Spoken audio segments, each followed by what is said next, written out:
ketdi. Xullas, bugun qisqacha tushuntirib o'taman, tez. Investing. Ya'ni investitsiyalar mavzusi ko'plarni qiziqtirishi mumkin va o'zim bilgan narsani tushuntirib beraman.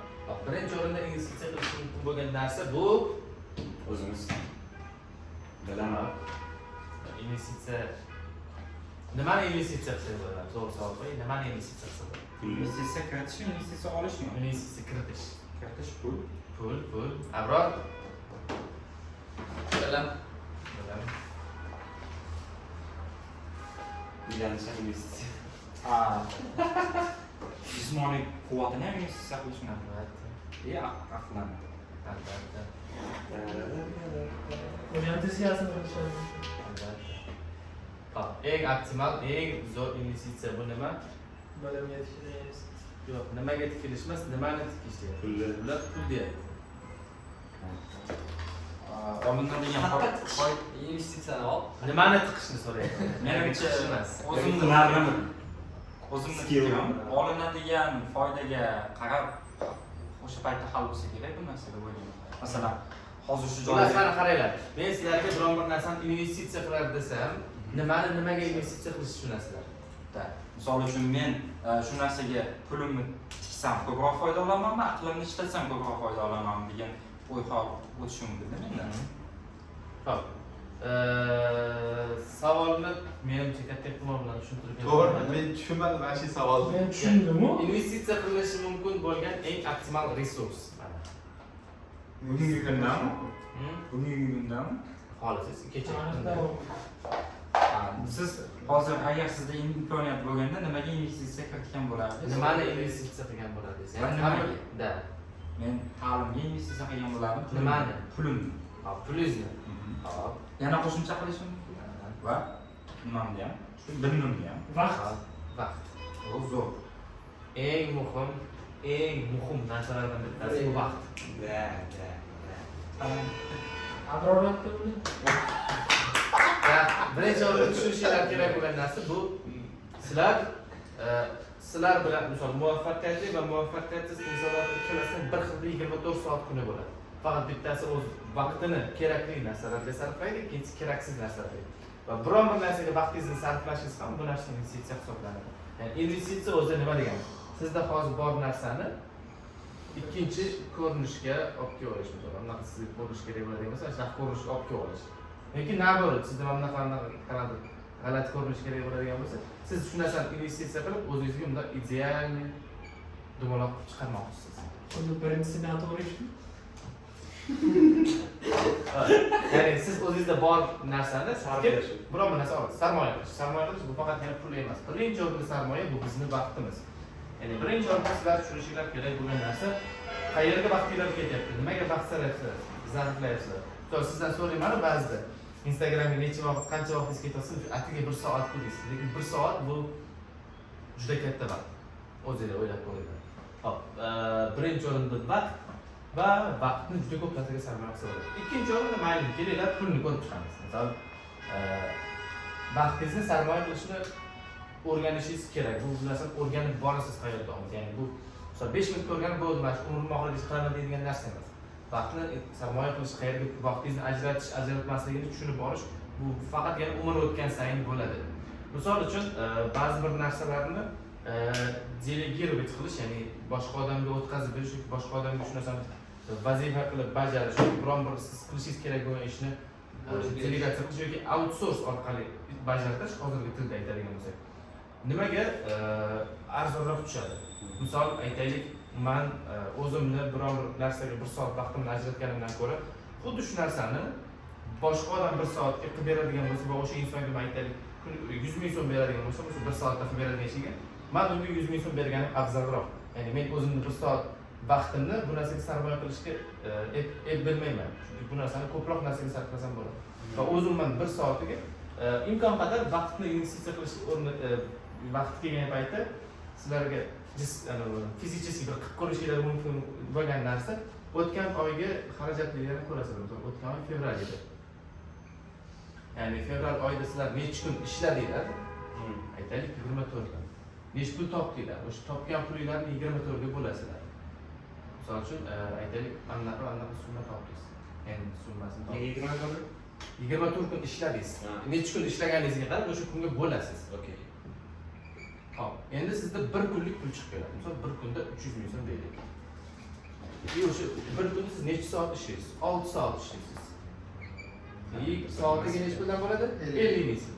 Ya'ni sizni mana shu ishxonadagi yoki o'zimman hozirgi daromadingizni va hozirgi hayotingizni qiymati va vaqtingizni qiymati soatiga 50 ming so'm. Ya'ni biron bir narsa sizga misol aytaylik bitta videoni montaj qilishingiz kerak. O'sha montajni aytaylik boshqa odam qilib berishi mumkin. Kelmasang 35 ming so'mga qilib beraman deyish mumkin. Va siz o'sha montajni o'zingiz ham qilsangiz bo'ladi. 1 soat qilib. Lekin boshqa odamga 35 ming so'mga qildirsangiz ham bo'ladi. Ya'ni shunaqa holatlarda siz o'zingizni 1 soat ingliz tilida nomi bor, hozir kelmayapti. Atak juda ko'p kitoblarda kelingan как bu narsa time managementni o'rganadigan bo'lsangiz, vaqtni boshqarishni o'rganadigan bo'lsangiz, juda muhim narsa. 1 soat 30 ming 700 so'm toparkan bunda shuni ko'rmayapsiz. 35 ming so'm keladi. Biroq misol uchun mana o'sha 1 soatni yutdi ham deylik. O'sha 1 soatda Qayerga ketish kerak? yo'q, unaqa emas. Misol uchun 1 soatda yutdim endi men kitni ko'raman deyishdi xato. yo'q, mana o'sha 35 ming misol uchun 50 ming turar ekan deyapti-yu. Bu degani o'sha 1 soat davomida misol uchun kompaniyada ishlasa yoki o'sha sotuv bo'lsa, men sotuvda yoki kimdir boshqa bo'lsa, shunda ishlasagina shunda o'sha 50 ming so'm oqlanadi deganimi? Yo'q. Siz Chunki men o'sha 1 soatda 50 ming topishim mumkin, misol uchun. Lekin o'sha 35 mingga montaj qildirib 15 ming so'm foyda qolish uchun o'sha soatda 50 ming. savolingizga javob topish uchun sizga savol. Ikkita inson 6 million pul topadi. Ikkita inson. Bittasi 2 kun ishlab 2 kun dam oladi. Ya'ni 2 ga 2 grafikga ishlayapsiz. 2 kun ishlaydi, 2 kun dam oladi. Bitta inson 5 kun ishlaydi haftasiga. Hop, qaysi biri ko'p topadi? Ikkalasi 6 million berib. Ikkalasi bir pul topadi. Lekin boyaga men ko'rsatib bergan narsam bo'yicha qaysi biri ko'proq pul topadi? Qaysi birini 1 soat Vaqtiga vaqti Vaqti deb bo'ladigan bo'lsa, menimcha nimaniki? 2 kunlikniki vaqt qimmatroq bo'ladi. Agar ishlash hajmi bo'yicha ko'proq pul topadi bo'ladigan bo'lsa, 5 kunlik ko'proq pul topish kerak. ikkalasi bir oyda 5-6 million pul topadi. Bo'lmasa 2 kun ishlaydigan. Ya'ni bu yerda ma'no shundaki, bu kamroq ishlab, lekin ko'proq pul topadi. Vaholanki ikkalasi ham bir oy ishlab, ikkalasi ham 6 million pul topadi. Lekin bu bir oyda 15 kun ishlaydi, chunki 2 kun ishlab, 2 kun ishlaydi. Bu esa bu 24 kun ishlaydi. Ya'ni bu undan kamroq ishlab turib, lekin bir xil pul topadi. Va bu 1 soatda topadigan puli 1 soatda topadigan puli, misol buni aytaylik, demak dollar qilib qo'yib bo'lmaydi. Biz 1 soatda topadigan puli bunikidan ko'proq bo'ladi. Va siz biror vaqtingizni sarflayotgan bo'lsangiz, tasavvur qiling, bitta inson bilan uchrashishingiz kerak. 1 soat vaqtingizni oladi. Shu narsa 1 soatni arziydimi yo'qmi va o'sha 1 soatni men boshqa narsaga ajratsam bo'ladimi? Ya'ni o'zimman vaqtingizni biror bir narsaga sarmoya qilishdan oldin vaqtingiz qancha turishini bilishingiz kerak. Misol uchun qo'lingizda 100 dollar pul borda, shu 100 dollarni nimaga investitsiya qilsam ekan degan savolni berish juda logichki, juda oson savol. Qo'limda 100 dollar bor, buni xohlagan joyga sarflay olaman. Lekin qo'lingizda qanaqadir notanish banknota bor. Umuman bilmaysiz, qaysi banknota, bu yevrocha, yevroga ham, dollarga ham o'xshamaydi. Nima banknotaligini bilmaysiz, buni qiymati qanchaligini bilmaysiz. Qiymatini bilish uchun siz bankka borasiz, mana necha pul deysiz. Siz tushunadigan tilda bu menimcha dollar bo'ladi deydi. Keyin siz o'sha narsani sarmoya qilishni o'ylab ko'rishingiz mumkin. Vaqtda ham xuddi shunaqa narsa demoqchiman. Ya'ni sizlar tushunishinglar kerak bo'lgan narsa, sizlarning umringlar qancha, vaqtingiz soatiga qancha topasiz.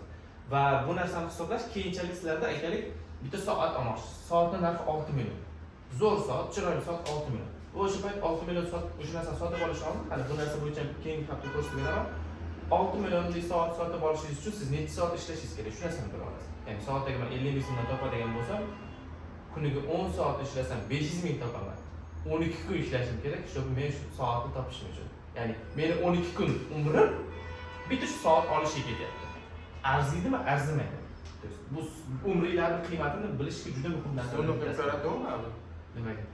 Misol uchun oddiy support oladigan bo'lsak, o'rtacha oyligini biladi, o'rtacha oyligini necha pul ishlash kerak? O'rtacha o'zini oyligini nima qiladi? Albatta hammaning o'ziniki bo'ladi. Ya, aytsanikini men siznikini yo'q, hisoblayman. unaqa emas. Prosta aytganim, misol uchun o'sha 1 soat vaqtim meni misol uchun 100 ming turar ekan, 50 ming turar ekan. Hozir bunga sarflagandan ko'ra o'sha o'rniga o'sha 50 ming yo 100 ming pul topadigan ish qilish kerak-ku. Misol uchun deyapman-da. Shart emas. Nimaga? Nimaga u vaqtini pulga chaqirdi, nima keragi bor edi chaqirishda? Ya Bu bu barchasi qiymatini bilish uchun. Yo'q, qiymatini xo'p bildi. O'sha vaqtda, misol uchun ko'pchilik aytadi, men ish qilganda hozir 100 ming pul topardim, bir soat mancha bo'ladi. U o'sha ish qilish kerak-ku 100 ming topish uchun. Shunda o'sha bir soatda ishxonadagi ishni sarflab, ya'ni ishxonada keladimi, kelmaydimi, shu ishda sarflasa, shunda ko'proq pul keladimi, shunga nima qilish kerak demoqchiman men. Vaqtini. Misol uchun uni montaj qilmadi bu, misol uchun soatim 100 ming turadi-da, lekin muhim bu do'stlari bilan misol uchun endi qancha bo'ladi? Bu ko'rishmaganda do'stlariga ketdi. Например, u bu tomlar bo'ldi. Naborot ziyon bo'ldi. Da, naborot ziyon bo'ldi. Baribir 35 mingga men misol uchun montaj sotib oldi, lekin u 100 minglik vaqtida bir soatda ishlamadi yoki pul topmadi-da, boshqa narsa bordi. Biz o'sha narsani bilishimiz kerak-da. Misol uchun o'sha hozir men do'stlarim bilan o'tirib zavq olishim bir soati 100 ming so'm ekan, bir soatim 100 ming so'm pul topar ekanman va shu og'aylarim bilan hozir bir soat vaqtimni ketkazaman. Va mana shu og'aylarim bilan vaqtimni ketkazish 100 ming so'mga arziydimi yo'qmi degan savolni berishimiz mumkin-da. Ya'ni bu yerda baholash boshlanadi. Biroq bir narsani qiymatini belgilash boshlanadi. Misol uchun oldingizda ikkita narsa tursada, bittasi tilladan qilingan, sof tilladan qilingan, ichidagi sxemalar brilliant va hokazo va hokazoda. Narxi qimmat shunga. Nega qilmasak? Chunki bu bunaqadan. Shu narsalardan iborat edi. Inson ham xuddi shunaqada, ya'ni sizni qiymatingiz shu kakras o'zingizni o'rtacha necha pul topishingizga bog'liq bo'lgan holatda bir soatda necha pul topishingiz va shu vaqtni siz to'g'ri sarflay bila olishingiz. Bu yerda ko'proq vaqtni time management ko'rsatib qolamiz, qancha agar bo'lsa qo'shaman, bo'lmasa yozib qo'yaman. Aytganim bor, misol uchun menda imkoniyat bor, endi supportlar qanchalik bor bilmayman. Misol uchun hozir 1 soat yoki 2 soat misol uchun o'ynab yoki bunaqa montaj qilib o'tirgandan ko'ra o'sha 2 soat vaqtimni o'zimda bor potensial ikkita mijozi bilan 2 soatdan misol uchun ishlasam, u menga to'lov hisobi qilganda men 500 ming so'm foyda olish ehtimoli bor turib, menda shunaqa imkoniyat bor. Ya'ni o'sha vaqt 200 ming qilmayman-ki, 500 minglik men mijozlar bilan gaplashib, zoom o'tib beray yoki telefon qilib qolsa boshqa qilib, sotib olsam menga plyus degan narsa bor-ku. Shuni holat demoqchiman-da, ularda qanaqa bo'ladi demoqchiman shunaqa. Xo'p, endi ikkinchi savol. Misol mana biz vaqtni pulga konvertatsiya qilishni bilib oldik. Endi o'zi pulni eng yaxshi qilinishi mumkin bo'lgan sarmoya bu nima? Shunda sizlarni gapirtirmasam faqat bizni vaqtimizni orttirishga yordam beradigan narsalarga sarmoya qilishimiz. Bizni vaqtimizni orttirishga yordam beradigan narsalarga sarmoya qilishimiz yaxshi. Avtomatlashtirish o'xshagan narsalar. Yana kelgusida bizga bundan ko'proq pul olib keladigan narsaga sarmoya qilishimiz. Xo'p, yaxshi yo'nalishda ketyapsiz yana. Pulni investitsiyaga. Pulni pulga urish zo'r. Majoziy ma'noda. Pul olib kelish kerak-da. Albatta. Pulsiz ishlash. Bu yerda nimaga investitsiya qilish kerak pulni? Mana biz o'zimizni vaqtimizni pulga konvertatsiya qilishni o'rgandik. Va o'zimizda bor pulni qayerga sarmoya qilsak bo'ladi? Eng optimal anlardan bittasi. Endi qayergaligini bilmadim, lekin o'sha joy bo'lishi kerakki, sizga ortiqcha vaqt keltirish kerak. Chunki inson hayotida nimaga intiladi? Masalan, ma'lum bir yoshga yetgandan keyin baribir tinchlik xohlaydi, qanaqadir rohat yashagisi keladi. O'sha narsaga keltiradigan joyga Rohat, farog'atda yashash uchun nima bo'lishi kerak insonda? Savol. Ko'p pul bo'lishi kerak. Yo'q. Ko'p pul Bundan tashqari vaqt bo'lishi kerak. Emas, endi misol uchun xudodan haligi din tomonlama yaxshi holatda bo'lsa, o'zi sog'lom bo'ladigan bo'lsa, pul tomonlama zo'r holatda bo'lishi kerak. Sog'lom bo'lsa dedingiz. Hop.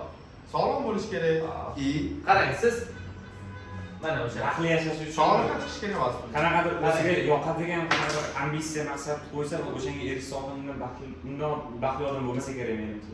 lekin bu inson bu dunyoda biz baxt topish uchun kelmaganmiz. Bunday inovatlar. O'shani eshitdim. Hop. Rohat, farog'atda yashash uchun mayli. Rohat, farogatni olaylik. Rohat farog'at desa g'alati eshityapti. Yo'q, so'z bor.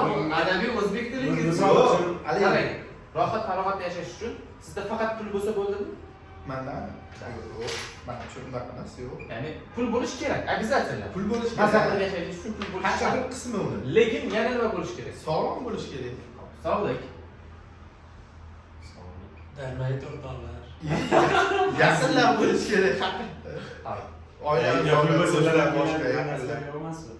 Yaqinlar. Hop, yana. Xotirjam bo'lishi kerak. Sog'lig'ingiz bor, yaqinlaringiz atrofingizda yana. Xotirjamlik, Xotirjamlik qanaqa qiladi? ya'ni din tomonlama ham Allohga Xotirjamlik deylik mana. Hop. Xotirjamlik emas, nima deyiladi aytdingmi? Xotirjamlik. Yo'q. Abdulla aka siz bilasiz o'sha. Inner peace. Inner peace o'xshagan. Halovat. Halovat. Xotirjamlik emas, halovat. Puldan oldin halovat yozib qo'yaylik. Eng maqbul o'zi halovat. Halovat pulgacha. Bilmagandagi halovat pulga. Ya'ni din tomonlama ham Allohga nisbatan ham muhabbat bo'lsa, unda ham yaxshi amallar qilsa, menimcha bo'ldi. Siz Sinkayro. mana nomerni aytaman, pasport IDP'lar xullas mana savol. Rohat farohatda yashashni niyat qilyapsiz. Lekin shu narsa uchun kerakli narsa halovat. Halovatingiz bo'lishi kerak. Pulingiz bo'lishi kerak, sog'lig'ingiz bo'lishi kerak, atrofingizda yaqinlar bo'lishi kerak, xotirjamlik bo'lishi kerak. Endi biz mana bu vaqtimizni pulga konvertatsiya qildik. Pulimizni sarmoya qilmoqchimiz. Biz qaysi biriga ta'sir o'tkaza olamiz? Pulizmi? Pulga ta'sir o'tkaza olamiz. Halovatga. Sog'liqqa ta'sir o'tkaza olamiz. Halovatga ta'sir o'tkaza olamiz. Yaqinlarga ham deb o'ylaman. Yaqinlarga qanaqa qilib? Ya'ni sovg'a salomlar bilan Sovg'a salomlar bilan yaqinlaringiz oldingizda bo'lmaydi. Sovg'a salomlar sizni ham yoningizda bo'ladi yaqinlaringiz. endi просто ularga manfaat keltirishda qanaqadir, misol uchun farzandni o'qish kerak bo'lsa o'shanga yordam berishingiz yoki qanaqadir sog'liq kasalliklar Sizlarga shart-sharoit yaratib berish. Masalan, menga ovqat olib berish. Bizga shart-sharoit yaratib berish. Yaqinlarimiz uchun biz o'sha pulimizni sarmoya qilsak bo'ladi. Shart-sharoit yaratib berish. Xotirjamliklar, silai rahim yaqinlarda bo'ladi. Silai rahim o'z nimaga bo'lasizmi? Men yomon ko'rsam telefon bilan halovat so'rab qo'yish. Da, o'sha narsa. Xotirjamlik. Xotirjamlikka pulni investitsiya qilsa bo'ladimi? Menimcha yo'q. Ta'minlayman. Balki bo'ladi, lekin asosiysi Lekin xotirjamlik puliga juda bog'liq aslida. Ya'ni aytadi, pul ishlasan hal qilmaydi deydi. Lekin 50-50 qilamiz. 70 ga chiqib olamiz. 50-50. Hammada har bir fikr. Xo'p, endi biz pulimizni investitsiya qilishimiz mumkin bo'lgan hozir bizda 4 ta narsa bor, 5-inchisi 50-50 bo'lib turibdi. Xo'p, halovat. Halovat topishimiz uchun pulni nimaga tiksak bo'ladiki, biz halovat kelinglar, halovatdan boshqa qilamiz. Pulni nimaga tiksak biz halovatga erishishimiz mumkin. Xavfsizlik. halol narsaga. Halol narsaga. Xo'p, halol narsaga qanaqa? Biz yeydigan narsamizni faqat halol qilishimiz mumkin. Ya'ni bu ham o'z nomi yarasha sarmoya desa bo'ladi. Xavfsizlik. Faqat Shukrlik qilmaslik. shukrlik qilmaslik, ya'ni kreditga bilan X qilamiz. Men halovatga meni aytmoqchiman. Misol Gapiga olasiz bo'lsa. farzand qariz bor. Ya'ni kreditga moyil bo'lmaslik, kredit bo'lmaslik. Imенно shu sizda halovat bo'lishi uchun. Ya'ni pulingizni biron bir narsaga sarmoya qilingki, siz shu kreditga ishonib qoling. Bu narsa boshqa tilda aytganda moliyaviy yostiqcha deyiladi. Sekin men xohlagan narsaga kelyapmiz. Passiv daromad bo'lishi kerak. Yaxshi. Moliyaviy yostiqcha, ya'ni moliyaviy yostiqcha degani bu sizni agar mabodo kimdir bilmaydigan bo'lsa, 6-12 oylik xarajatlaringiz. Masalan, hozir bu yerda ko'pchilik yostiqchasi toshlangan. Da, misol uchun moliyaviy yostiqcha deganda siz oyiga 5 million so'm xarajat qilasiz. Oyiga 5 Nimani anaqa bo'ladiki, shunaqa to'plab yurish degan narsami yo'qmi? Bilmadim. Moliyaviy yostiqcha misol uchun oyiga 5 million so'm xarajat qilasiz. Va oyiga 5 million so'm xarajatingizni yopadigan 6 oy yoki 1 yillik sizda alohida uyda pul turishi kerak. Bu moliyaviy yostiqcha deyiladi. Xullas o'sha yostiqqa boshingizni qo'yib bemalol halovat bilan uxlaysiz. Ya'ni bu 6 oylik bo'lsa 30 million bo'ladi, 1 yillik bo'lsa 60 million bo'ladi.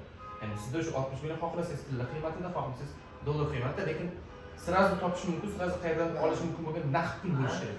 Likvidingiz tez bo'lishi kerak. Da. Ya'ni siz o'sha pulni sirazu borib ishlata oladigan bo'lishingiz kerak. Nimaga? Biron bir xudo asrasin holat bo'lsa, siz shu narsaga tayyor bo'lishingiz kerak. Ya'ni siz aytishingiz mumkin, Xudoga tavakkal va men tavakkal qilsam Xudo meni yerda qoldirmaydi va bitta o'zimni qoldirmaydi, rizqimni kesmaydi va o'z rizqimiz kesilmaydi. Barakamiz qisqarishi mumkin. Va lekin bitta narsa bor, tavakkalning ikkinchi tomoni bor, tavakkal bor, tavakkul bor. Tavakkal qilayotgan payt avvalo sizdan talab qilinadigan barcha narsani qilib, niyat qilib keyin tavakkal qiling. Ya'ni olma pish og'zimga tushib olma degan aytadingiz, Xudoning xohishiga olma og'zingizga tushishi mumkin. Lekin sizdan harakat bo'lmasa bu qiyin. Siz misol nokni tagida yotgan bo'lsangiz, bu qiyinda olma og'zingizga tushishi. Qanaqadir mo'jiza bo'lmasa.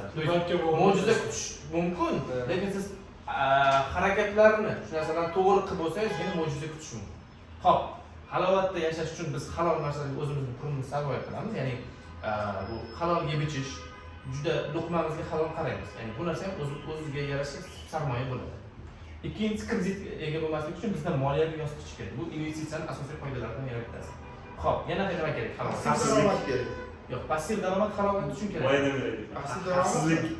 Halovatingiz bo'lishi uchun xavfsizlikka pul tikishingiz kerak. Xo'p, xavfsizlik Uyingizni xavfsizligi, bolalaringizni xavfsizligi, hamma narsasi. Xo'p, albatta bu narsani qilishingiz kerak. Xavfsizlikka ham qisman pul tikib borasiz qo'lingizdan sarmoya. Yana biz faqat halovatni o'zini ko'rib chiqamiz. Moliyaviy erkinlik bo'lishi kerak. A? Moliyaviy erkinlik. Moliyaviy erkinlikka erishish mumkin, albatta bu narsaga erishish ham kerak. Faqat bu narsa halovatga bog'liq. Mana faqat как раз ko'rib chiqayotgan narsamiz hamma aytyapti, biz rohat farohatda yashagimiz kelyapti deb. Biz asosan 5 ta narsani rohat farohatda tushundik. Ya'ni shu maza qilib yashayman deganda bu sizning halovatingiz bor, pulingiz bor, sog'lig'ingiz bor, atrofingizda yaqinlaringiz bor va xotirjamlik bor. Va shularga ta'sir qiladigan narsalar, ya'ni pul qanaqa qilib shularga ta'sir qiladi desa, 4 tasiga ta'sir qilishi mumkin, lekin mana 5-chani xotirjamlikka 50 ga deyishyapti. Hop, halovatni ko'rib chiqdik. Endi misol mana bu yerda ham nimadir bormi halovatga? Ya'ni pulingizni shunaqa sarmoya qilsangizki, sizda halovat bo'ladi. Passiv daromad qancha? Passiv daromad bu aniq halovatmi? Chunki misol uchun Bu pul emas. Chunki pulda bu narsani ayta olmaysiz siz. Savolim bor-da. Halovat bilan xotirjamlikda nima farqi bor? Buni savollarni bolalarga bering. Men narsa emas, bu bolalarning o'zi aytadi. Halovat bilan xotirjamlikni ko'rsatuvdan keyin gapirib beribsiz. musulmonlar miyasida bor. Ya'ni musulmonlarga oidroq halovat deganda shuki halovatni ichiga juda ko'p narsa kirib ketadi. Xotirjamlik deganda boshqacharoq, masalan, aytadigan bo'lsak, 30 yillik pulini topib qo'ygan bo'lsa xotirjam bo'ladi. Lekin musulmonlar 30 yillik puli bo'lsa ham xotirjamlik qisqarib halovat yo'q bo'lishi mumkin. Lekin ikkalasi ma'nodor so'zda, xotirjamlik, halovat. Endi xotirjamlik uchun tashlaymiz. Halovatdagina ikkitani, oxirgi ikkitasini xotirjamlik o'tkazish kerak bo'ladi. Mayli, u Halovatda faqat dinga doir narsani qoldirishimiz kerak. Endi u keyingi masala, mayli uni ona tiliga bog'lamaylik, yana bitta savol, hali baxtli bo'lish uchun nima deydi, boy bo'lish yetarli. Ya'ni pul insonni baxtli qila oladimi degan savolga javob kelib chiqadi. Demak, kimdir aytadi, yo'q, pul 100% insonni baxtli qila olmaydi desa, kimdir aytsa, ha, men pul bilan baxtli bo'laman deydi. Bunda yoshlar, to'la yosh bolalar. Xullas, hop, mana halovatni qisqacha ko'rib chiqdik. Ya'ni sizda halol luqma bo'lsa, hech qanaqa moliyaviy yostiqchangiz bo'lsa va sizda xavfsizlik hissi bo'lsa, siz halovat bilan yashay olasiz. Endi pul. Ya'ni pulni qanaqa qilib pulga sarmoya qilish mumkin? Pulga pulni sarmoya qilish mumkin. Passiv daromad. Passiv daromad, boydan beri baqiryapsiz. Passiv daromad. Nimani tushunishimiz kerak? Passiv daromad deganda siz ishlamaysiz ham pul kelib turishiga. Doimiy kelib turadi. Doimiy kelib turadi. Keyin Просто halovatga kirgizayotgan sababi kirgizayotgan ham sabab shunaqa ediki, misol uchun oddiy ishni ishlasa, qanaqadir misol uchun o'sha passiv daromadi bo'lsa, xotirjamroq ishlashi mumkin. Misol uchun mana oddiy kompaniyada misol uchun oyiga 7-8 million yaqin oylik olib ishlaydi. Lekin undan tashqari oyiga $400-500 keladigan passiv daromadi bor misol uchun. Har oyligidan tashqari. Traderchini oladigan bo'lsak, traderchi har kuni ertalab turib soat 7 dan 7gacha sotsa tradersini, bu passiv daromad yo'q. Lekin agar biror saytga qo'yib qo'ygan bo'lsa, kechasi uxlayotgan paytda kelib turadi. Nimadir? Yo'q, просто aytgan misol uchun 7-8 millionlik ishlar qachondir misol uchun ishdan chiqib qolsa yoki qanaqadir holat bo'ladigan bo'lsa, shunda kerak bo'lsa ishlamasa yoki boshqa holat bo'lsa ham u muammo bo'ladi. mana endi savolni qo'yaman. Siz pulingizni nimaga sarmoya qilsangiz, sizga passiv daromad olib kelib turishi mumkin. Hop, men hozir moddiy tomondan aytishim kerak, to'g'rimi? Da, moddiy. Masalan, men chiqyapmiz. qurilish instrumentlariga men pulimni sarmoya qilgan bo'lardim. Chunki men uni hovlimga yoki ustaxonamga olib kelib qo'yaman. Kelib o'zlari olib ketib, o'zlari olib ketaveradi. Ishlatib pulini berib ketadi. Yoki umuman uylarga bo'lgan sarmoya eng optimal sarmoyalardan bittasi bo'ladi. Chunki afsuski yer sharida yer cheklangan. Sodda qilib aytadigan bo'lsak. Ya'ni bizning yer sharimizda qanchadir qismi suv bo'ladigan bo'lsa, ya'ni tashqi поверхность deydi rus tilida, o'zbek tilida yuzasi. Qaysi qismi yer va o'sha yer ham cheklangan, afsuski. Va shuning uchun uylar yildan yilga qimmatlashishi mumkin, arzonlashishi va sizning pulingiz uyga qilingan sarmoya bo'lsa, bu eng yaxshi sifatsiz daromadlardan biri bo'ladi, qachonki u uy arendaga berilgan bo'lsa. Yoki жилой kompleks bo'lsa, misol uchun sizda turar joy emas, qanaqadir biznes sentrning egasiz. o'sha egasi bo'lib turib shu biznes sentrda joylashgan qanaqadir bizneslarni siz arenda olasiz va bu ham passiv daromad bo'ladi. Siz bir marta uyni oldingiz bo'ldi. Bu narsa passiv daromad. Yana nima passiv daromad bo'lishi mumkin? Hop, misol uchun Ofisdan ijaraga berish yaxshimi? Chunki uydan ko'ra ko'proq foyda keltiradi ishlatgan. Yani misol uchun 300-400 dollarlik uy bo'lsa, ofisda odatda 1000-1500 dollarlik nima bo'ladi işte. Bo'lmagan narsa. Yani misol uchun Uyga keladigan. biz birinchi etajda turgan eski ofisimiz bor-ku, o'sha 2000 dollardan avval undan ko'proq deyishgandi, endi ijara. Bo'lmagan narsa. Qancha to'ladi? Deyishganman. 1200. 1200 bo'lsa, misol uchun o'rtacha o'shlarida orasi bo'lsa 600 dollar bo'lishi mumkin-da. 2 xona 3 xona uyga to'g'ri kelsa. Va bu 2x kattaroqda. Endi yana bitta fakt. O'sha joy biza ketganimizdan keyin qancha huvillab turdi? Bilmayman, balki 1 oy yoki 2 oy. Yo'q, undan ko'p. Xullas, buni ham plyus minusi bor. Yana nimaga sarmoya qiladi? Passiv daromad keladi. Chorvamonlarni boqish mumkin. Misol uchun plyus tikib chorvamonlarni boquvga qo'yib qo'yishingiz mumkin-da. Ular semanatda yoki misol uchun qo'ylar yoki sut mahsulotlarini ularni sotib borasiz. fermerlik o'zini oqlaydigan investitsiyalardan bittasi passiv daromad bo'ladi. Patentlash. Albatta. Faqat patent ishlatiladigan patent bo'lishi kerak-da. Onlayn qanaqa kurslaringiz yoki darslaringiz passiv daromad bo'lishi mumkin. Ta'lim. Umumiyroq aytsak, bilim. Bu ham yaxshi narsa. Ya'ni men yaxshi narsa ham emas, bu narsaning eng muhim narsalardan bittasi degan bo'lardi. Bu narsaga men ulgurmasak kerak, bir qisqa qilaman. Pulni eng optimal sarmoyasi bilim. Avvalo o'zingizga bo'lgan bilim. Ya'ni misol bu yerdagi ko'p narsani siz bilimingizga o'zingizga sarmoya qilmasdan turib o'rgana olmaysiz. Misol bu yerda mana sog'liq bo'yicha bizlar sport, ovqatlanish, ovqatlanish, Ket og'riqlari shundoq. misol uchun yaqinlar, bu yerda yaqinlarning sog'lig'i, ularga bo'lgan qanaqadir moddiy yordam,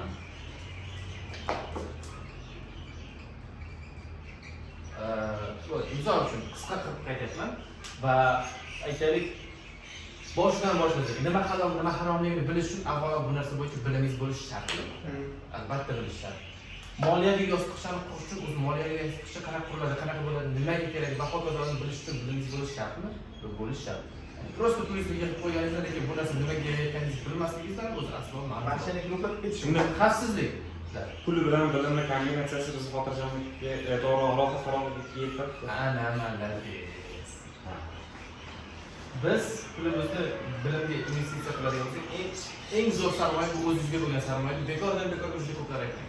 Ya'ni siz pul topdingizmi, o'sha pulingizdan qanchadir qismini обязательно siz o'zingizning bilimingizga sarmoya qilib borishingiz shart. Ya'ni o'sishdan to'xtagan daraxt o'zi sizga yetardi-ku. Ikkita daraxt chopiladi. Bittasi o'sishdan to'xtagan, ikkinchisi meva bermaydigan. Ikkalasi chopiladi.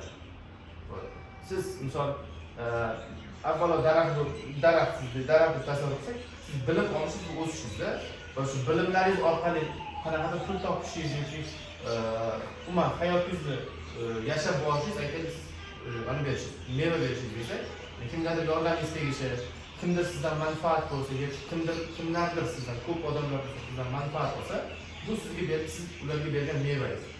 Lekin vaqt kelib siz misol o'sishdan to'xtadingiz, faqat meva beryapsiz. Ya'ni siz eng zo'r misol anasiz.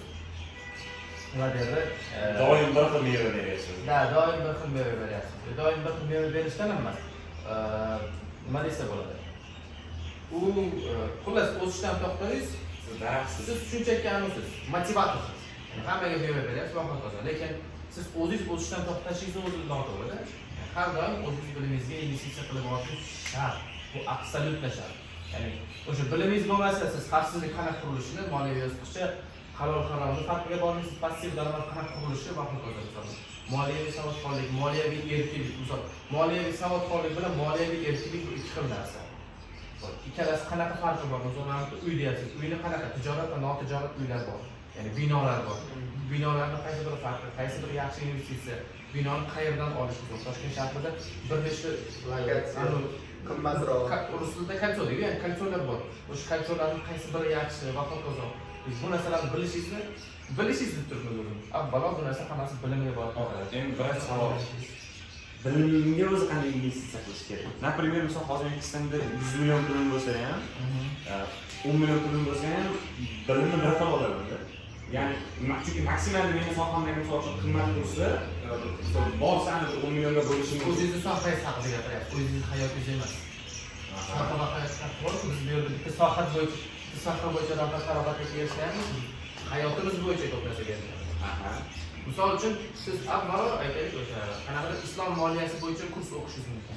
Qanaqadir insondan suhbat olishingiz mumkin, biron insonga shogirdlikka tushishingiz mumkin. Tasavvur qiling, bitta inson islom moliyasi bo'yicha shug'ullanadigan eng zo'r professional ustoz bor.